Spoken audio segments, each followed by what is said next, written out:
Dans sa présentation de vœux à l'occasion du Nouvel An, le chef de l'État avait espéré une année 20 sur 20, au cours de laquelle le 60e anniversaire de l'indépendance serait célébré de façon grandiose et le plan Émergence Madagascar mis sur les rails. Mais c'était sans compter sur la pandémie de Covid-19 et ses impacts, ainsi que les catastrophes naturelles dont l'ampleur a été amplifiée par la pandémie. Dès janvier 2020, de fortes précipitations frappent le nord-ouest du pays et de nombreuses régions sont victimes d'inondations. L'état de sinistre national est déclaré. Dans le sud, pourtant, le premier trimestre de l'année est déjà marqué par les impacts de sécheresse qui ont sévi en 2019. Le manque de pluie à la même période aggravera la situation d'insécurité alimentaire qui sévit dans la région 6 à 7 mois plus tard.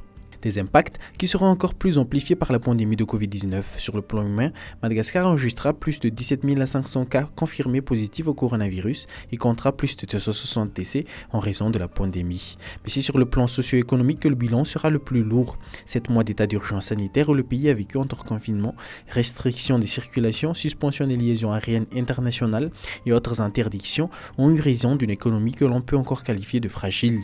Le taux de pauvreté est passé de 74,3% à 77,4%, soit 1,4 million de pauvres supplémentaires, indique la note de conjoncture économique de la Banque mondiale publiée en décembre.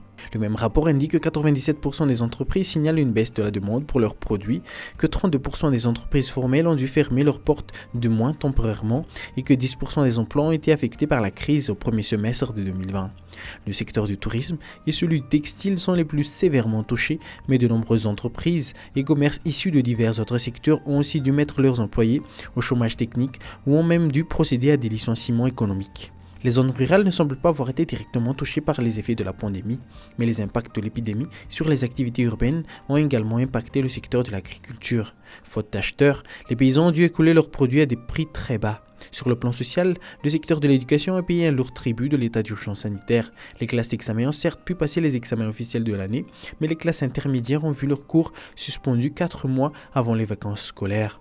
L'année universitaire déjà chamboulée par les grèves continues a connu une perturbation supplémentaire. Pour cause de confinement et d'interdiction de rassemblement, la vie culturelle et la vie sportive ont également été suspendues. De nombreux artistes malgaches ont dû annuler des concerts et des spectacles programmés de longue date, ont dû résilier des contrats déjà signés et ont déploré une perte importante de revenus.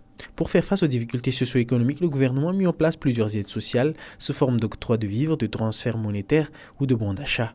Un plan multisectoriel d'urgence a également été lancé pour soutenir les secteurs et les ménages les plus vulnérables. Des centaines de millions de dollars ont été sollicités auprès des partenaires internationaux, autant pour faire face à la pandémie que pour soutenir les populations en difficulté. Mais parallèlement, des secteurs ont quand même pu tirer leurs épingles du jeu, comme le secteur de la médecine traditionnelle, celui des plantes médicinales ou encore celui des télécommunications. Malgré une année difficile, les autorités n'ont pas non plus voulu se laisser abattre. Le projet de mise en place d'une usine pharmaceutique, par exemple, a pu être accéléré et de nombreux autres projets ont pu suivre malgré la crise sanitaire, pour ne citer que les travaux de réhabilitation du Palais de la Reine, les travaux d'extension du stade de Mamaz ou encore les travaux de construction des écoles Manara Pinch.